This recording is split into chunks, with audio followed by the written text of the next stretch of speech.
साथियों, अगर आप बेगुनाह हैं फिर भी पुलिस जबरदस्ती आपको पकड़ करके गुनाह कबूल करवाती है तो आपको क्या करना चाहिए, विकास दिव्यकीर्ति सर से जानते हैं।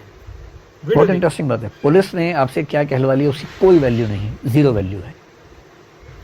पुलिस ने आपको बुलाया पुलिस स्टेशन में, कहा मारूंगा कस के, बोल तूने चोरी की है। कुछ डरना नहीं है, बोलेंगे हाँ मैंने चोरी की है, लिख दे तो मैंने चोरी की है। जब भी गवाही होती है ना, या तो होती है सेक्शन 161 में या होती है सेक्शन 164 में। अगर कोई व्यक्ति अभियुक्त है, आरोपी है, एक्यूज है, तो उसे स्वयं अपने विरुद्ध गवाही देने के लिए बाध्य नहीं किया जाएगा। संविधान निर्माताओं के सामने ये संकट था, और वो संकट होता ही, जैसे मैंने आपको नॉर्थ कोरिया के नाम से कहानी सुनाई, अगर पुलिस साबित करने पे आ जाए तो साबित तो हो ही जाता है। तो हमारी कानून व्यवस्था ने, जो कि उस समय हमारे संविधान की बहुत सारी बातें ऐसी हैं जो 1935 के एक्ट में थी, इंग्लैंड के सिस्टम में थी, आईपीसी हमारा, सीआरपीसी हमारा, इंडियन एविडेंस एक्ट हमारा, ये सब उस समय की अंग्रेज शासकों ने बनाए जो इंग्लैंड के सिस्टम से मिलता जुलता था। जगह जगह इस बात की सावधानी रखी गई कि कहीं पुलिस थर्ड डिग्री का इस्तेमाल करके लोगों को मजबूर ना कर दे अपने अपराध मानने के लिए, जो उन्होंने किए भी ना हो, तो उनको बचाना बहुत ज़रूरी है। तो हमारे संविधान में, संविधान क्या है? संविधान का मतलब है सबसे महत्वपूर्ण और सबसे बुनियादी कानून जिस पर देश चलता है।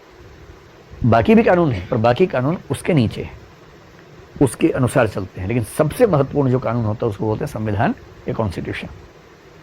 हमारे कॉन्स्टिट्यूशन में एक आर्टिकल है 20, और उसका जो तीसरा भाग है 20 क्लॉज 3 जिसको बोलते हैं, उसमें एक वाक्य लिखा हुआ है जिसका हिंदी सरल भाषा भाग भी है कि अगर कोई व्यक्ति अभियुक्त है, आरोपी है, एक्यूज है, तो उसे स्वयं अपने विरुद्ध गवाही देने के लिए बाध्य नहीं किया जाएगा। Someone accused for any crime shall not be compelled to be a witness against himself. आप पर कोई आरोप लगा दिया किसी ने, आरोप तो कोई भी लगा सकता है, किस पे नहीं लगता आरोप। अब पुलिस ने कहा भाई तेरे ऊपर आरोप है चोरी का, इधर आ, तूने की है? अब लेकिन नहीं, अच्छा साइड वाले कमरे में चल, और वहाँ लाठी भाला तोप ले गया, अरे मार मार के अंत में आदमी को लगता है चोरी मान लेता हूँ, ठीक है ये तो जान से मार देगा। हमने कहा हाँ मैंने चोरी की, बोले भाई हम तो पहले कह रहे थे, चल लिख के दे मैंने चोरी की। मैंने कहा मैंने चोरी की है। अदालत में देखा है, हाँ जी इसने चोरी की है, वो लिख के दे रहा, बोल भी रहा है, रिकॉर्डिंग में है इसकी पूरे से। जज ने कहा अच्छा तुमने चोरी की है? आप कह रहे हाँ जी मैंने चोरी की है, तो जाओ फिर 1 साल के लिए जेल में। हो गया फैसला, केस बंद, पुलिस इफेक्टिव है, जबरदस्त तरीके से काम चल रहा है। पर ऐसी व्यवस्था तो हम में से कोई नहीं चाहता। तो संविधान ने लिख दिया भाई कि अगर कोई व्यक्ति अभियुक्त है तो उसको अपने विरुद्ध गवाही देने के लिए बाध्य नहीं कर सकते। आप कहेंगे बताओ तुमने किया है? नहीं, वो कहेगा नहीं पता, नहीं बोलूँगा, मैं अपने खिलाफ नहीं बोलूँगा किसी भी हाल में, मेरा कॉन्स्टिट्यूशन फंडामेंटल राइट है, नहीं बोलूँगा। और ये राइट दुनिया के हर सभ्य देश में, केवल हमारे देश में नहीं, हर सभ्य देश में। फिर इस बात को और स्पष्ट करने के लिए एक कानून होता है सीआरपीसी, पता नहीं इसका नाम आप जानते हैं, क्रिमिनल प्रोसीजर कोड। एक है IPC, Indian penal code. IPC में लिखा है कौन सा काम अपराध है, कितनी सजा होगी, सब्सटेंटिव लॉ बोलते हैं। सीआरपीसी का मतलब है कि आपराधिक मामलों में अदालत में कार्यवाही कैसे चलेगी, क्रिमिनल प्रोसीजर कोड, प्रोसीजर के बारे में।